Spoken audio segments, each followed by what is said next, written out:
Hi ma'am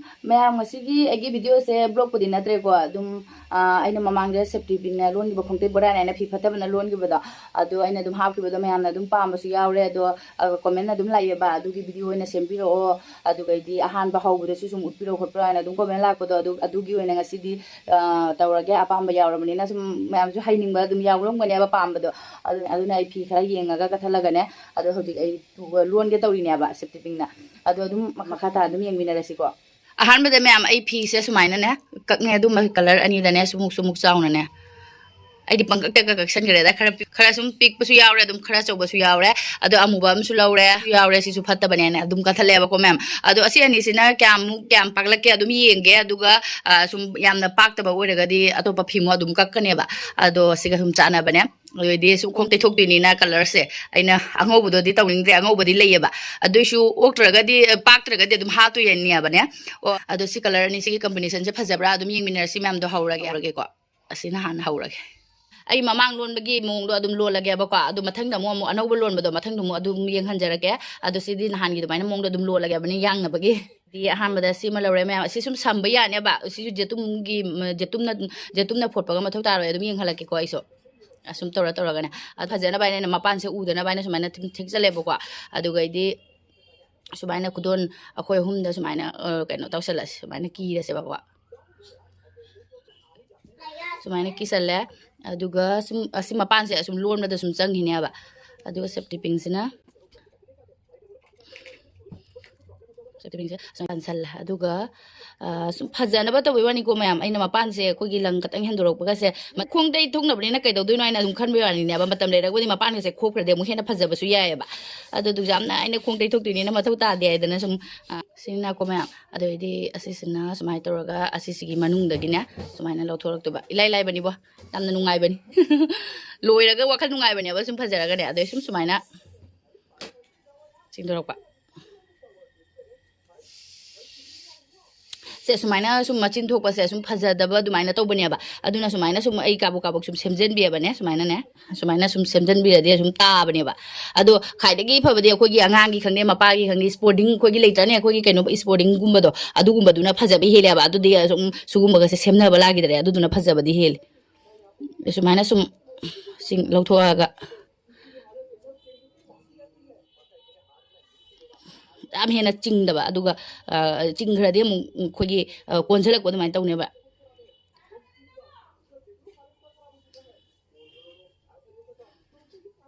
sum mapan lak pase asum sumaina tawraga sum kano tawgi ba ai de sumaina sum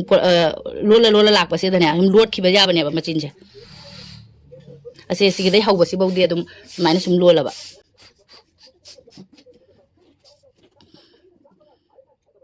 ai ama ka mo yeng oval shape to adusu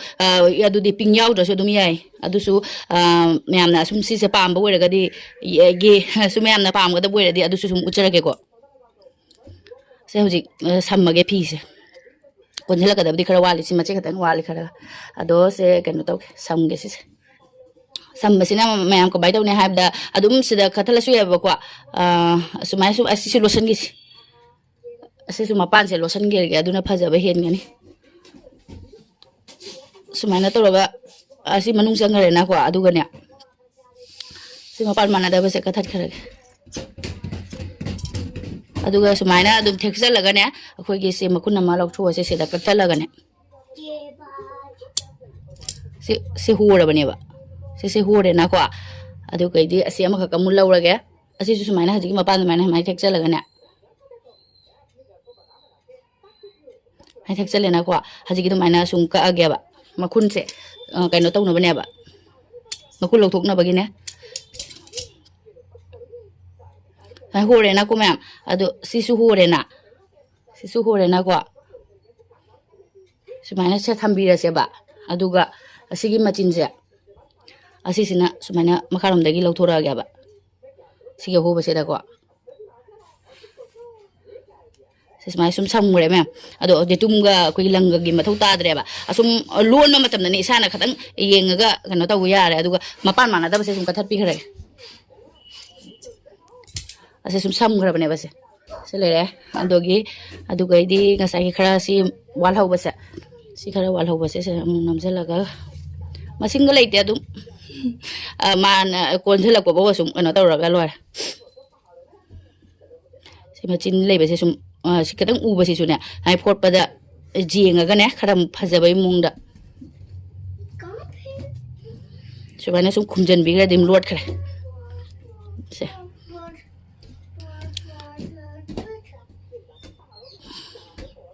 अंक का loan गे कारक से इथोनिंग देबा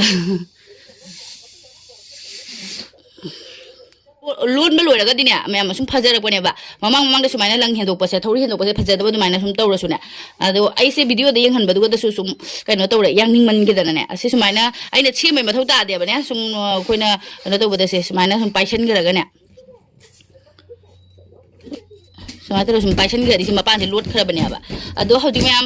असे हौजि गे round दो लेना लोइरे सुमाइना round से लेरे अदुगा सेदा याहानबा होगिबेना को असेदा मोको मोमाइ मकोकसे खोइगी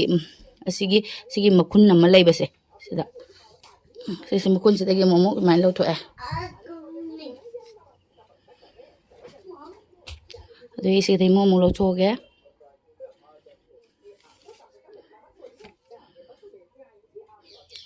अदुगैदि सिगी सुम खंगब्रा खंगदब्रा खंगे मैम अजुम मथक्ति लोनगिबा सिंगसे असिगी कइनो सेदगिने मतुम सेदे सुम कोइने सुमाइना कीरा लाइबा सि सिंगसे मकोक सिंगसे से मखुन मखुन सुम लैबसे असेदा दुम नामझलिनेबा अदुगने सुमाइना सुम मखुन मखुन सेदा सुम नामझलिनेबा आइगी से ममांग थंगबसे ममांगी से खरा टाइट ओइना चिंगरे अदुना मखुन से खरा खोगी कइनो तौबदा पिंगसे नंबदा कइनो तौरे पिंगसिसु याम चावरे बाइगी से खरा मयाइ ओरबतो लैद्रबा अदुम मैम से सुमाइना फी से सुम सेमगने फजहनिंग बतारादि सुम कइनो से पामद्र सुम सुमाइना तौबसे लैदसु को सुकाइदे खलदि सुनतेबा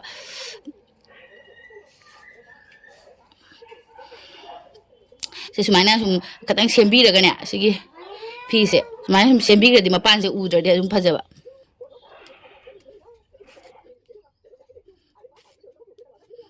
अहान बगी फास्ट की राउंड गसिदी खतंग फजब मोंग मालक्तबनेबा फजद्र मारे कायना दुम खरमरे अदुगो मैम लोरगा सुम फजरकपनिको अखोगी फी से लोइनमक्ति इदि असिदा लोनबगिनि आइना लौब लैब फीदो नतबनिनाने मोंग मोंगदो जिंग इदि फतबा मनबा सिंगदो येंगागा सुम तौबनिना फीसी स्पोर्टिंग की मोंग की फीदो तदि फंगमा यादेबा अदुदसु नुंगबदि नुंगाइबा स्पोर्टिंग की मोंग नुमाइन तौबसे अदु सुमाइना सुम तौरक्केको सुमाइना सुम लेरक मैम को अदुगा इना हौग्रिसे असिदगी हौरिनेबा सेकेंड राउंड नेबा सिसिना ए सेकेंड राउंड जैसे कंप्लीट हो रहे अदो सुम सुमाइना हमको मुचलखिगे मैम असी से सुम पाइदना को सुमाइना पाइबा होरेने सुमाइना सेकेंड राउंड लेरे को अदुगा थर्ड राउंड लाकनी दो फोर्थ राउंड लाकदने खत सुमाइ कोंझलकनेबा मरी सुबा राउंड लाक मतम दमुने अदुम यंगलकेबा को मैम सुम खंगनी को असी मतंग से बौदे सुमाइना पोला लाको सुमाइना मकोक्सिदा नमचला तब सुमाइना अदुम तौरगे अदुगा खरा कोंझलक मतंग दो अदुगदा अय अमु यंगलगे असी सेकेंड राउंड नि अदो मैम से सुमाइना थेक्सन बहुरे से आइदी आई से सेकेंड राउंड थर्ड राउंड दनेबा सुमाइना कोंझले बने असे आई टाइट ओइनसु चिंगिना तोइनेबा नत्रदि याम टाइट चिंगरदि फोर्थ राउंड सुमाइना खरा कोंझला कदबनेबा अदो आई थर्ड राउंड कोंझले अदुसु कसु काइदे कोंझला सुने खरा टाइट ओइना चिंगिना तौबगी वारिनेबा अदु अदुबो हौजिकने सुमाइना कोंझलक बतारदिने अमुको असिगी फोर्थ राउंड लाक्तोइने हौजिक से सेकेंड थर्ड राउंड नेबो को मैम असिदगी मु हौदुमिना को अदो हौजिक असिगदगिने अमु मखुन अमदा हौजिक अमममदनिना लौरगा लाइदो हौजिक मखुन अमदने अनि अनि लौरबा सुमाइना ने अदोइदी अमुकमु अखोइगी असिगी जुमसे चाउथोरा अनिना को पाक्थोरकसु पाक्थोरानेबा दोइदी सुमाइना अमु कोंझल आरोयबा सुमाइना मागी कनो सेदगी अमममता लौरंबदो हौजिकना अनि अनि लौरनेबा अदु सुमाइना सुम अनि अनि लौना चलनेबा अनि अनि लौरा चलादी अमु कनो तौरा फी सम्मागे सदा अनि अनि लौना चखलादी बा अमु पाक्थोरानेबा फी सम्मागे सदा से ब्लैक कलर की सिगुम मपान थोक्तबसे असिगुदी सुम कोनसन फजगदोइनेबा अदो सिमदि खरा फजदबने अदुसु मैम सुम जहा फी लेबदुना सुम तोक्सुलोबा खोंगते थोंनाबबु को सुम लोन लोरगा तुम फजरकमनि मैम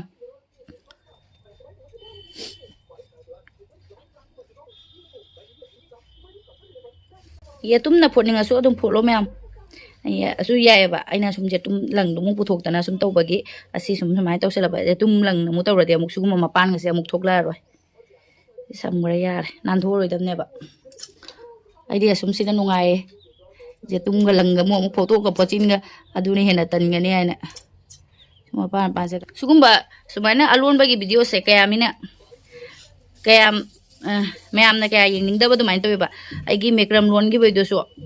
ꯋꯥꯗꯤ ꯋꯥꯕ ꯑꯁꯨꯃꯥꯏꯅ ꯇꯧꯕꯁꯦ ꯀꯦꯃꯦꯔꯥ ꯁꯦꯠ ꯇꯧꯕꯁꯦ ꯌꯥꯝ ꯋꯥꯏꯑꯦꯕ ꯑꯩꯈꯣꯏꯒꯤ ꯕ꯭ꯂꯣꯒꯤꯡ ꯇꯧꯈ꯭ꯔꯒꯅ ꯕ꯭ꯂꯣꯛ ꯇꯧꯈ꯭ꯔꯒꯅꯅꯦ ꯁꯨꯝ ꯄꯥꯏꯔ ꯆꯠꯄꯅꯤꯅ ꯁꯨꯝ ꯅꯨꯡꯉꯥꯏꯑꯦꯕ ꯑꯗꯨꯒ ꯁꯤ ꯇꯧꯔꯤꯁꯦ ꯀꯦꯃꯦꯔꯥꯁꯦ ꯏꯆꯥ ꯅꯤꯄꯥꯅ ꯃꯔꯣꯟ ꯑꯃ ꯆꯣꯡꯉꯕꯅꯤꯅꯅꯦ ꯐꯃꯨꯡꯁꯤꯗ ꯍꯦꯛꯇ ꯑꯃ ꯐꯣꯟꯁꯦ ꯇꯥꯔꯛꯇꯩ ꯇꯧꯋꯦꯕ ꯑꯗꯨꯒ ꯇ꯭ꯔꯥꯏꯄꯣꯔꯠꯇ ꯊꯝꯃꯁꯨꯅꯦ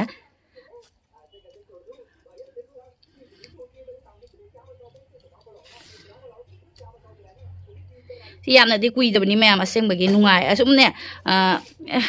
ꯁꯨꯝ ꯀꯅꯥꯒꯨꯝꯕꯗꯤ ꯈꯟꯒꯅꯦꯕ ꯑꯁ ꯂꯩꯔꯒ ꯂꯣꯏꯔꯦꯗ ꯍꯥꯏꯅꯒ ꯁꯨꯝ ꯈꯟꯕꯁꯨ ꯌꯥꯎꯋꯦꯕ ꯑꯁꯨꯝ ꯐꯤ ꯐꯠꯇꯅ ꯁꯨꯃꯥꯏꯅ ꯇꯧꯕ ꯑꯩꯈꯣꯏꯅ ꯏꯁꯥꯅ ꯁꯦꯝꯗꯣꯛꯄꯁꯦ ꯑꯁꯤꯁꯨ ꯅꯨꯡꯉꯥꯏꯕꯅꯦꯕ ꯑꯗꯨꯅ ꯑꯩꯗꯤ ꯑꯁꯨꯝ ꯌꯦꯡꯉꯦ ꯁꯤꯒꯨꯝꯕꯁꯦ ꯌꯥꯝꯅ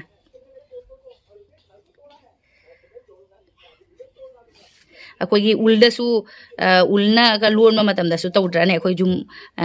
ꯍꯦꯟꯒꯠꯍꯟꯕꯗꯣ ꯑꯗꯨꯅꯦꯕ ꯑꯁꯤꯒꯤ ꯔꯥꯎꯟꯁꯤꯃ ꯁꯨꯝ ꯑꯅꯤꯔꯛ ꯑꯁꯤꯒꯤ ꯔꯥꯎꯟꯁꯤꯃ ꯁꯨꯝ ꯑꯅꯤꯔꯛ ꯆꯠꯂꯝꯃꯒꯅꯦ ꯑꯗꯩꯗꯤ ꯃꯊꯛ ꯊꯪꯕꯗꯨꯃ ꯑꯃꯨꯛ ꯁꯤꯒꯤ ꯃꯈꯨꯟꯁꯤꯗ ꯑꯃꯃꯝꯇ ꯑꯃꯨꯛ ꯂꯥꯛꯑꯗꯤ ꯌꯥꯅꯦꯕ ꯑꯁꯤ ꯁꯨꯃꯥꯏꯅ ꯑꯅꯤꯃꯨꯛ ꯑꯃꯨꯛ ꯄꯨꯈ꯭ꯔꯗꯤ ꯑꯃꯨꯛ ꯍꯇ꯭ꯔꯥꯛ ꯂꯥꯎꯔꯛꯀꯅꯦꯕꯅꯦ ꯃꯈꯨꯟ ꯑꯃꯗ ꯑꯅꯤꯔꯛ ꯅꯝꯅ ꯂꯥꯛꯏꯁꯦ ꯃꯊꯛ ꯊꯪꯕꯗ ꯑꯃꯨꯛ ꯅꯝꯃꯨꯔꯗꯤ ꯑꯃꯨꯛ ꯍꯇ꯭ꯔꯥꯛ ꯂꯥꯎꯈꯤꯅꯦꯕ ꯑꯗꯨꯅ ꯃꯔꯛꯇꯅꯦ ꯃꯥꯁꯦ ꯁꯨꯃꯥꯏꯅ ꯑꯅꯤꯔꯛ ꯑꯍꯨꯝꯂꯛ ꯇꯧꯕ ꯂꯣꯏꯔꯒꯅꯦ ꯑꯃꯃꯝꯇ ꯑꯗꯨꯏ ꯃꯊꯛꯇ ꯑꯃꯨꯛ ꯑꯅꯤꯔꯛ ꯆꯠꯄꯤꯕ ꯐꯤꯁꯦ ꯑꯃꯨꯛꯇꯗ ꯇꯥꯏꯁꯜꯂꯁꯨ ꯌꯥꯏꯁꯦ ꯌꯥꯝ ꯁꯥꯡꯗ꯭ꯔꯁꯨ ꯁꯨꯃꯥꯏꯅ ꯆꯤꯡꯕꯁꯦ ꯅꯨꯡꯉꯥꯏꯇꯕꯅꯦꯕ ꯑꯗꯨꯅ ꯑꯩꯅ ꯑꯗꯨꯒꯤ ꯃꯇꯝꯗꯣ ꯁꯨꯝ ꯂꯧꯗ꯭ꯔꯕ ꯐꯣꯠꯆꯟꯕꯒꯤꯅꯦ ꯂꯣꯟꯈ꯭ꯔꯗꯤ ꯁꯨꯝ ꯂꯣꯏꯅꯤꯡꯕꯅꯤ ꯌꯥꯝꯅ ꯑꯩꯗꯤ ꯌꯥꯝ ꯇꯧꯋꯦꯕ ꯑꯩꯗꯤ ꯂꯣꯏꯅꯤꯡꯉꯦ ꯅꯨꯡꯉꯥꯏꯖꯗꯕ ꯑꯗꯨ ꯁꯨꯃꯥꯏꯅ ꯁꯨꯝ ꯈꯔ ꯄꯥꯛꯊꯣꯔꯅꯦꯕ ꯑꯁꯤ ꯃꯐꯝꯁꯦ ꯂꯧꯔꯛꯄꯗꯅꯦ ꯑꯅꯤꯔꯛ ꯂꯧꯔꯕꯅꯤꯅ ꯍꯧꯖꯤꯛ ꯃꯃꯥꯡꯗ ꯑꯅꯤ ꯂꯧꯈ꯭ꯔꯕꯅꯤꯅ ꯁꯨꯝ ꯈꯔ ꯄꯥꯛꯊꯣꯔꯛꯑꯦ ꯑꯃꯨꯛ ꯑꯗꯣ ꯑꯅꯤ ꯂꯥꯛꯑꯃꯤꯅ ꯍꯧꯖꯤꯛ ꯑꯅꯤꯗꯨꯒꯤ ꯁꯨꯝ ꯃꯥꯏ ꯑꯗꯨꯝꯅꯦ ꯁꯨꯝ ꯎꯕ ꯐꯪꯕꯅꯦꯕ ꯑꯩꯈꯣꯏ ꯃꯌꯥꯝ ꯑꯁꯤ ꯏꯁꯥꯅ ꯂꯣꯟꯗ꯭ꯔꯤꯉꯩ ꯑꯃꯨꯛꯅꯦ ꯃꯤꯒꯤꯁꯦ ꯌꯦꯡꯉꯒ ꯈꯪꯗꯕꯅꯦꯕ ꯃꯤꯅ ꯇꯧꯕꯁꯦ ꯎꯔꯒꯁꯨ ꯈꯪꯗꯕꯅꯦꯕ ꯁꯨꯝ ꯏꯁꯥꯅ ꯇꯧꯔꯒꯅꯦ ꯂꯣꯟꯈꯤꯕꯁꯤꯡꯒꯤ ꯃꯈꯨꯟꯁꯦꯅꯦ ꯑꯗꯨ ꯁꯨꯝ ꯃꯥꯏ ꯃꯈꯨꯟꯁꯤꯗ ꯁꯨꯝ ꯅꯝꯁꯤꯟꯕꯤꯕ ꯑꯁꯤꯗꯤ ꯑꯅꯤꯔꯛ ꯄꯨꯈ꯭ꯔꯦꯅꯀꯣ ꯑꯁꯤ ꯑꯅꯤꯔꯛ ꯄꯨꯔ ꯃꯇꯨꯡꯗ ꯍꯧꯖꯤꯛ ꯃꯥꯏ ꯃꯈꯨꯟꯁꯤꯗ ꯁꯨꯝ ꯑꯃꯨꯛ ꯄꯨꯔ ꯆꯠꯂꯒ ꯑꯗꯨꯝ ꯌꯥꯔꯅꯦꯕ ꯑꯃꯨꯛ ꯔꯥꯎꯟ ꯑꯅꯤꯒꯨꯝꯕ ꯑꯍꯨꯝꯒꯨꯝꯕ ꯁꯨꯝ ꯂꯥꯛꯑ ꯃꯇꯨꯡꯗ ꯑꯃꯨꯛ ꯈꯔ ꯀꯣꯟꯁꯤꯜꯂꯛꯄ ꯃꯇꯝꯗꯨꯒ ꯑꯃꯨꯛ ꯃꯈꯨꯟꯁꯤꯒꯗꯅꯦ ꯑꯅꯤ ꯍꯥꯞꯄꯅꯦ ꯑꯅꯤꯔꯛ ꯑꯃꯨꯛ ꯂꯣꯟꯕꯤꯔꯝꯕ ꯃꯈꯨꯟ ꯑꯃꯃꯝꯗ ꯑꯅꯤ ꯂꯣꯟꯕꯅꯦ ꯑꯗꯨꯃꯥꯏꯅ ꯇꯧꯔꯒ ꯑꯗꯨꯝ ꯆꯠꯇꯣꯏꯅꯦꯕ ꯑꯗꯨꯃꯥꯏꯅ ꯁꯨꯝ ꯄꯥꯛꯊꯣꯔꯛꯀꯅꯦꯕ ꯁꯨꯃꯥꯏꯅꯅꯦ ꯑꯗꯣ ꯍꯧꯖꯤꯛ ꯑꯃꯃꯝ ꯂꯥꯛꯄꯗ ꯁꯨꯝ ꯑꯃꯨꯛ ꯄꯥꯛꯊꯣꯔꯛꯈꯤꯅꯦꯕ ꯁꯤꯁꯦꯅꯦ ꯑꯗꯣ ꯍꯧꯖꯤꯛ ꯃꯌꯥꯝ ꯁꯨꯃꯥꯏꯅ ꯑꯩ ꯑꯃꯃꯝꯇ ꯇꯧꯔꯒ ꯂꯣꯜꯂꯒꯦ ꯑꯗꯣ ꯃꯌꯥꯝꯅ ꯒ꯭ꯌꯥꯟ ꯇꯥꯕ꯭ꯔꯥ ꯇꯥꯗꯕ꯭ꯔꯥ ꯑꯩꯁꯦ ꯈꯪꯗ꯭ꯔꯦ ꯑꯩ ꯒ꯭ꯌꯥꯟ ꯇꯥꯅꯕꯗꯤ ꯑꯗꯨꯝ ꯍꯥꯏꯖꯕꯅꯦꯕ ꯑꯁꯨꯃꯥꯏꯅ ꯁꯨꯝ ꯑꯩ ꯍꯧꯖꯤꯛ ꯃꯈꯨꯟꯁꯤꯗ ꯑꯃꯃꯝꯇ ꯍꯧꯖꯤꯛ ꯂꯣꯜꯂꯒꯦ ꯂꯥꯛꯑꯅꯦꯕ ꯍꯥꯏꯅ ꯔꯥꯎꯟ ꯑꯣꯏꯅ ꯑꯁꯨꯝ ꯃꯌꯥꯝꯁꯨ ꯂꯣꯜꯂꯒ ꯑꯗꯨꯝ ꯌꯦꯡꯕꯤꯌꯣ ꯁꯨꯝ ꯃꯥꯏ ꯃꯈꯨꯟ ꯂꯩꯕꯁꯦ ꯑꯁꯤꯗ ꯁꯨꯝ ꯂꯣꯟꯕꯤꯕ ꯑꯗꯣ ꯃꯊꯪ ꯑꯃꯨꯛ ꯌꯦꯡꯍꯜꯂꯛꯑꯒꯦꯀꯣ ꯃꯌꯥꯝ ꯑꯁꯦ ꯁꯨꯝ ꯑꯩ ꯔꯥꯎꯟ ꯆꯠ ꯂꯣꯏꯔꯒ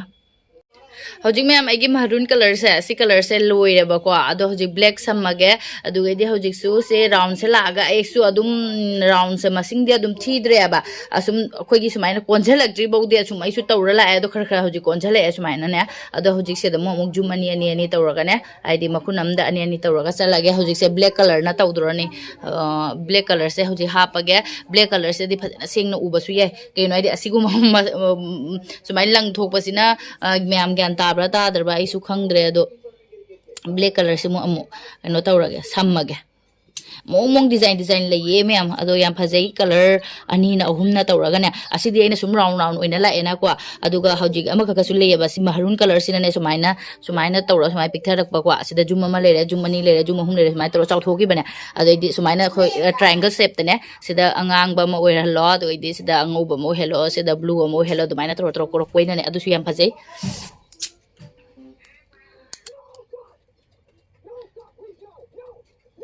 ꯍꯧꯖꯤꯛ ꯑꯃꯨꯕꯁꯤꯅ ꯇꯧꯔꯗꯤ ꯐꯖꯔꯛꯀꯅꯦꯕ ꯁꯤ ꯃꯄꯥꯟ ꯑꯩꯈꯣꯏ ꯆꯨꯝꯊꯣꯛꯇꯕꯁꯦ ꯑꯁꯤꯁꯤꯅ ꯑꯃꯨꯛ ꯇꯥꯕꯅꯦꯕ ꯑꯃꯨꯕꯁꯤꯅꯇꯁꯨ ꯑꯩꯈꯣꯏꯒꯤ ꯂꯩꯇꯅꯦ ꯂꯦꯒꯤꯁꯀꯤ ꯑꯩꯈꯣꯏ ꯅꯨꯄꯤꯅ ꯁꯦꯠꯅꯕ ꯑꯩꯈꯣꯏ ꯅꯨꯄꯤꯒꯤ ꯂꯦꯒꯤꯁ ꯁꯦꯠꯄ ꯐꯤꯗꯣ ꯑꯗꯨꯒꯤ ꯐꯤꯗꯥꯗꯣ ꯑꯩꯈꯣꯏꯒꯤ ꯀꯩ ꯍꯥꯏꯗꯣꯏꯅꯣꯅꯦ ꯀꯔꯤ ꯍꯥꯏꯗꯣꯏꯅꯣ ꯑꯗꯨꯗꯣ ꯈꯪꯗ꯭ꯔꯦ ꯑꯩꯁꯨ ꯀꯔꯤ ꯐꯤ ꯍꯥꯏꯅꯒꯦ ꯚꯤꯗꯤꯑꯣ ꯇꯧꯔꯗꯤꯅꯦ ꯀꯣꯛꯇ ꯂꯥꯛꯇꯦꯅꯦ ꯑꯗꯣ ꯍꯧꯖꯤꯛ ꯃꯌꯥꯝꯁꯦ ꯈꯇꯪ ꯀꯣꯟꯁꯤꯜꯂꯛꯑꯕꯅꯤꯅ ꯑꯩ ꯖꯨꯝ ꯁꯨꯃꯥꯏꯅ ꯑꯁꯤꯒꯤ ꯀꯩꯅꯣꯝꯁꯤꯗ ꯑꯅꯤ ꯂꯧꯔꯒꯦ ꯍꯧꯖꯤꯛ ꯈꯔ ꯑꯩꯅ ꯇꯥꯏꯠ ꯑꯣꯏꯅ ꯂꯧꯗ꯭ꯔꯦꯕ ꯑꯗꯨꯅꯅꯦ ꯇꯥꯏꯠ ꯑꯣꯏꯅ ꯂꯧꯗ꯭ꯔꯦꯕ ꯑꯗꯨꯅ ꯍꯧꯖꯤꯛ ꯁꯨꯃꯥꯏꯅ ꯅꯝꯕꯗꯁꯨ ꯅꯨꯡꯉꯥꯏꯔꯦ ꯑꯗꯨꯅ ꯐꯅ ꯌꯥꯝꯅ ꯔꯥꯎꯟꯁꯦ ꯂꯥꯛꯑꯁꯨ ꯀꯣꯟꯁꯤꯜꯂꯛꯇ꯭ꯔꯦꯕ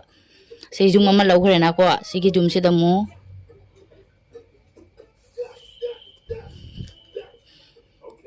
ꯁꯨꯃꯥꯏꯅ ꯑꯅꯤ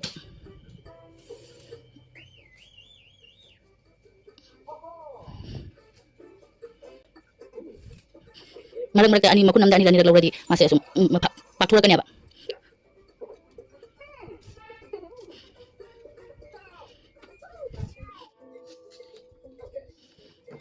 ꯍꯧꯖꯤꯛꯇꯤ ꯁꯨꯝ ꯄꯥꯛꯂꯛꯑꯕꯅꯤꯅꯅꯦ ꯊꯧꯔꯤ ꯐꯤꯁꯦ ꯀꯩꯅꯣ ꯇꯧꯈꯠꯂꯛꯑꯦ ꯌꯦꯡꯉꯨ ꯌꯥꯝꯅꯅꯦ ꯑꯇꯦꯟꯕꯁꯤꯡꯗꯣ ꯌꯦꯡꯉꯨ ꯁꯨꯝ ꯑꯃ ꯑꯅꯤꯇ ꯁꯨꯃꯥꯏꯅ ꯄꯨꯈꯠꯂꯛꯑꯒ ꯁꯨꯝ ꯀꯩꯅꯣ ꯇꯧꯔꯦ ꯑꯗꯣ ꯍꯧꯖꯤꯛ ꯃꯣꯏꯁꯦ ꯁꯝꯃꯒ ꯑꯃꯨꯛ ꯁꯨꯃꯥꯏꯅ ꯃꯌꯥꯝ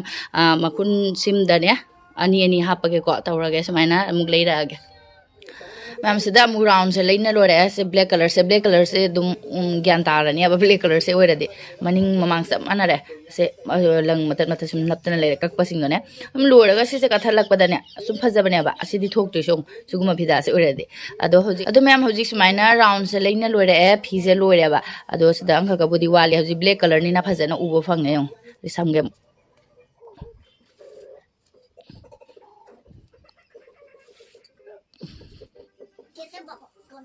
ꯁꯤ ꯍꯧꯖꯤꯛ ꯂꯣꯏꯅ ꯀꯝꯄ꯭ꯂꯤꯠ ꯑꯣꯏꯔꯦ ꯑꯗꯨꯒ ꯍꯧꯖꯤꯛ ꯕ꯭ꯂꯦꯛ ꯀꯂꯔꯁꯤꯗꯤ ꯍꯧꯗꯣꯏꯅꯦꯕ ꯁꯤ ꯕ꯭ꯂꯦꯛ ꯀꯂꯔ ꯑꯃꯃꯝꯗ ꯑꯅꯤ ꯑꯅꯤ ꯇꯧꯕꯗꯣ ꯑꯁꯤ ꯑꯍꯥꯟꯕꯗ ꯃꯈꯨꯟꯁꯦ ꯂꯩꯔꯦ ꯑꯗꯨꯃꯥꯏꯅ ꯇꯧꯔꯦ ꯑꯗꯨꯑꯣꯏꯗꯤ ꯑꯃꯨꯛ ꯑꯁꯤꯒꯤ ꯃꯈꯨꯟꯁꯤꯗ ꯑꯃꯨꯛ haju amam tane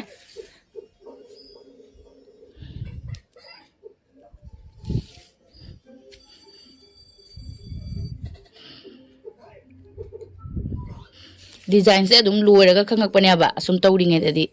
kena tawbane asum magi mama sumain tawnaga lae gi black color ki phi si su loire ba ado kitang di pi pamale adum ya budi yare bane sumpa poti pae ba du su ai gi oina di kitang pik pa mai tawre aduna akakamu